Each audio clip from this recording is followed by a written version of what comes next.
जय हिंद प्यारे साथियों, बहुत बहुत स्वागत करता हूं आप लोगों अपने चैनल वैकेंसी पॉइंट पर।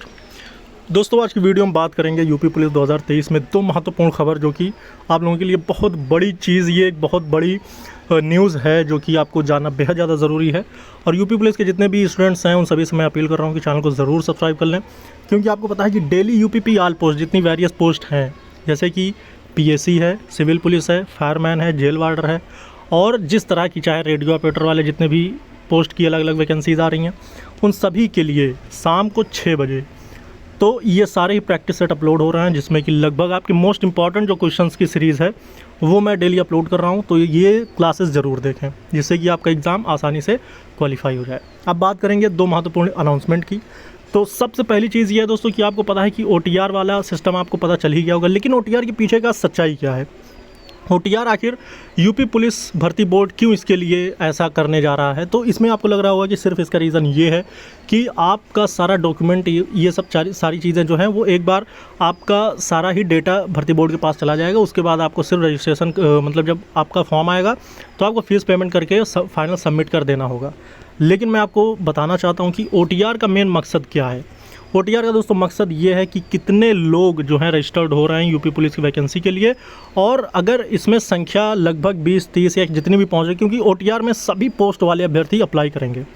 अगर आप सोचें कि UPSSC की जितनी भी वैकेंसियाँ हैं, इसके लिए आपको पेट क्वालिफाई करना होगा, और पेट में जितने अभ्यर्थी एलिजिबल होंगे, यानी जितने भी अभ्यर्थी एग्ज़ाम देंगे, सिर्फ वही अभ्यर्थी UPSSC के सारी भर्तियों को देख सकते हैं। उसी तरह से इन्होंने OTR के लिए फॉर्म जो है सबमिट करवाने की कोशिश करी है। तो जितने भी लोग यूपी पुलिस में होने वाली तमाम तरह की वैकेंसियाँ जो आएंगी, लगभग कितनी हैं, 62,000 प्लस पद हैं। तो 62,000 प्लस पदों के लिए OTR फाइल किया जाएगा। OTR में जो भी लोग सबमिट करेंगे उन सभी वही अभ्यर्थी हैं जो कि यूपी पुलिस की वैकेंसी देखेंगे।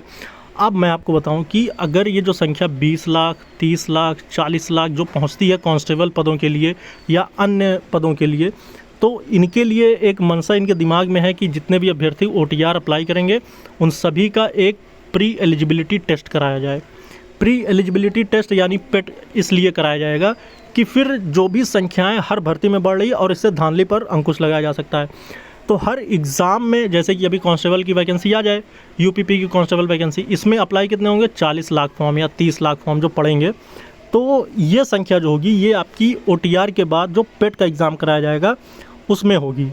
तो एक बार इनको सारी चीज़ें झेलनी पड़ेंगी, उसके बाद इनका अपना शॉर्ट लिस्ट जारी करेंगे। उसके बाद पोस्ट से 2 गुना 3 गुना अभ्यर्थी बुलाएंगे, क्योंकि वही टॉपर होंगे तो वो अच्छे खासे पढ़े लिखे स्टूडेंट्स होंगे, तो वो 2 गुना 3 गुना में भी वो अपना कवर कर लेंगे। तो इसलिए, या फिर हो सकता है 5 गुना भी बुला लें, लेकिन फाइनली ये बात तय रही कि इस चीज़ से, OTR से ये 2 चीज़ें समझ में आ रही हैं कि ये पेट कराएंगे और या फिर ये शॉर्ट लिस्ट करेंगे, मतलब मेरिट के आधार पे, क्योंकि ये संख्या घटाएंगे, और संख्या घटने का मतलब ही है कि धांधली पे अंकुश। जितनी ज़्यादा संख्या उतनी ज़्यादा धांधली। अगर संख्या कम होगी तो एग्ज़ाम भी बिल्कुल सेफ़ मोड में होगा, सेफ़ जोन में होगा, और बिल्कुल सही और सटीक तरीके से करा सकते हैं। और ये जो 2 चीज़ें हैं, देखो, सबसे पहले आपका OTR हो गया, दूसरा आपका पेट हो गया, जो कि pre eligibility test UP police भर्ती बोर्ड की तरफ से कराए जाने की उम्मीद जो जताई जा रही है, उस चीज़ पे फोकस ज़्यादा ये हो रहा है। और ये दोनों चीज़ों होने के लिए उसके बाद आपकी जो भी एजेंसी को टेंडर दिया जाएगा, वो कोई भी एजेंसी हो सकती है। चाहे आपका अभी ज़्यादातर तो उम्मीद लग रही है कि TCS ही कराएगा, क्योंकि TCS के फेज़ में लगभग 70% वोटिंग जा रही है, लेकिन जो 30% और वोटिंग है वो किसी अन्य एजेंसी के लिए हो सकती है। लेकिन फ़िलहाल ज़्यादा तक उम्मीद है कि TCS ही कराए, और एग्ज़ाम मोड 90% से ज़्यादा भी चांस हैं। वैसे तो कहीं कहीं आप कयास कर रहे होंगे कि ऑफ़लाइन एग्ज़ाम होगा, मगर ऑफ़लाइन के अब चांसेस ख़त्म हो चुके हैं, ऑनलाइन एग्ज़ाम ही कराया जाएगा। और ऑफ़लाइन में जितने ज़्यादा चांसेस होते हैं धांधली के, उससे कम होते हैं ऑनलाइन।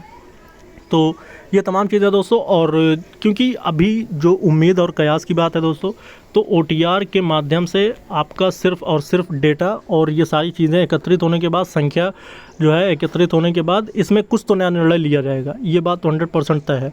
लेकिन अब ये पेट का निर्णय लिया जाएगा या फिर शॉर्ट लिस्ट यानी कि मेरिट आधार का लिया जाएगा, अभी ये चीज़ें कन्फर्म नहीं है। लेकिन एग्ज़ाम मोड और एजेंसी का लेकर अगर बात करें तो ये तमाम चीज़ें जो भी चीज़ें चल रही हैं भर्ती बोर्ड में, इन सभी के बाद ही आपका नोटिफिकेशन देखने को मिलेगा। फिलहाल आप अपनी तैयारी बरकरार रखें, कंटिन्यू रखें और तैयारी के लिए डेली शाम को 6 बजे आप लोग क्लासेस ज़रूर ज्वाइन करें। और अगर आपके मन में किसी प्रकार की भी अड़चन चल रहा है या कोई भी बात चल रही है तो आप कमेंट कर सकते हैं, उसका भी मैं आपको रिप्लाई कर दूंगा। इस वीडियो में थे दोस्तों। जय हिंद, जय भारत।